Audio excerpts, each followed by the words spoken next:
Hello everyone, I'm CS Sakshi Vivek Jain and I'm from Agra, and today I've come up with this series GST on real estate and construction services, and this is the part 1 of this video which talks about a term, an apartment.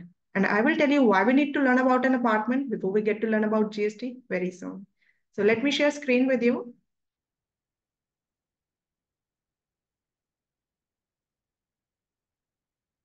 Let's talk about an apartment. So, in a very basic language, what if I ask a common man what is an apartment for him? What he's gonna say? He's gonna say that I live in a high-rise building and I have a flat there, and that is an apartment for me, isn't it? A common person के लिए apartment की इससे ज़्यादा definition नहीं होती है. Is always restricted to a residential one. But for RERA, it defines it to be both residential as well as commercial. RERA क्या कहता है कि अपार्टमेंट दोनों तरीके के हो सकते हैं, रेजिडेंशियल भी हो सकता है, कमर्शियल भी हो सकता है. It can be a dwelling unit, it can be a flat, but it can also be an office, a shop, a godown, a showroom, a block, एक छोटा सा चेम्बर. ये कुछ भी हो सकता है until and unless it is situated on an immovable property, it has one or more rooms and it is located on one or more floors. So this is the definition given by the RERA about an apartment. It has defined apartment in two broad categories, residential and commercial. Let us quickly learn what is residential and what is commercial apartment. तो कोई भी ऐसा apartment जहां से आप अपना business run करते हो, बिजनेस कंडक्ट करते हो, वो होता है कमर्शियल अपार्टमेंट. जैसे कि हमारा ऑफिस, हमारी शॉप, हमारा शोरूम, हमारा गोडाउन, यहाँ से हम बिजनेस ही तो रन करते हैं अपना. तो these kind of apartments are called commercial apartments. And on the other hand, what is residential apartment? जहां हम रहते हैं, which is used for residence. That is called residential apartment. So these are the two broad categories that has been defined by the RERA.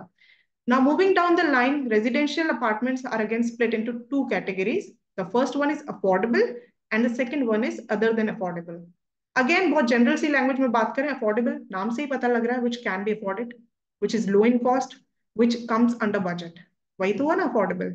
But this is very basic language. Let's know what RERA has to say about this affordable residential apartment. So RERA says there are two conditions which need to be satisfied for an apartment to be affordable residential apartment. And what are those two conditions? The first one talks about area.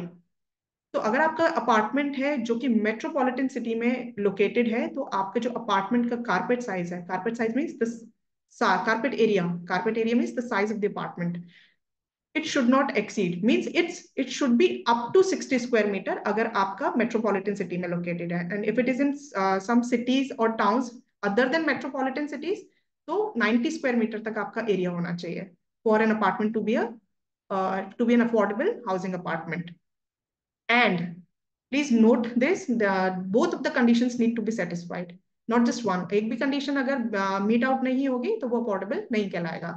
So the next condition is which talks about the value for which the gross amount charged is not more than 45 lakhs. तो आप अपने house के against में जो amount पे कर रहे हैं वो 45 लाख से ऊपर नहीं होना चाहिए. तो ये दो कंडीशन अगर आप सेटिस्फाई कर देते हैं तो आपका अपार्टमेंट अफोर्डेबल हाउसिंग अपार्टमेंट होता है. कौन सी दो कंडीशंस? एरिया की और वैल्यू की. 60-90 एंड ₹45 lakhs. एरिया, वैल्यू, छोटा और सस्ता, यही तो होता है ना अफोर्डेबल. अब जल्दी से देख लेते हैं कि जो हमने ग्रॉस अमाउंट की बात की है, तो इस ग्रॉस अमाउंट में हमें कौन कौन से एक्सपेंडिचर, कौन कौन से एक्सपेंसेस इंक्लूड करने हैं और किस एक्सपेंसेस को हम इनमें इंक्लूड नहीं कर सकते हैं. तो घर लेने को, घर को घर बनाने के लिए जो भी हमारे खर्चे लगते हैं वो हम इसमें इंक्लूड कर सकते हैं. जैसे मैंने एक बिल्डिंग में, जिस बिल्डिंग में मैंने मेरा फ्लैट लिया, मेरा अपार्टमेंट लिया, वहां पर अगर मैं कोई कॉमन फैसिलिटी एंजॉय कर रही हूँ, जिम की, हॉल की, किसी भी चीज की, तो उसके अगेंस्ट में मैं जो चार्जेस पे कर रही हूँ वो हम ग्रॉस अमाउंट में इंक्लूड कर सकते हैं. पार्किंग के लिए अगर मैं एक्स्ट्रा पे करती हूँ तो वो भी मैं ग्रॉस अमाउंट में इंक्लूड कर सकती हूँ. कोई भी डेवलपमेंटल चार्जेस आप पे कर रहे हैं तो आप ग्रॉस अमाउंट में इंक्लूड करेंगे. और या फिर अगर कोई आपको प्रेफरेबल लोकेशन है कि मुझे मेरा फ्लैट जो चाहिए वो 10th फ्लोर पर ही चाहिए, मुझे मेरा फ्लैट जो है पार्क फेसिंग चाहिए, तो उसके लिए अगर आप कोई एक्स्ट्रा अमाउंट पे करते हैं तो that is also included in gross amount. And what expenses are not included in gross amount are the two expenses. The first one is stamp duty, जो आप घर खरीदते टाइम स्टैम्प ड्यूटी पे करते हैं स्टैट्यूटरी अथॉरिटीज को, वो आप इसमें इंक्लूड नहीं करेंगे. And the maintenance charges either against the apartment और द कॉमन फैसिलिटी. तो आप मेंटेनेंस चार्ज हो चाहे डिपॉजिट हो अगेंस्ट इट, आपको वो इंक्लूड नहीं करना है ग्रॉस अमाउंट में. So this is all about an affordable residential apartment and about all the apartments. जो रेजिडेंशियल अफोर्डेबल रेजिडेंशियल अपार्टमेंट नहीं है तो अल्टीमेटली वो other than affordable residential apartment है, मतलब हमारी पहुंच के बाहर है वो.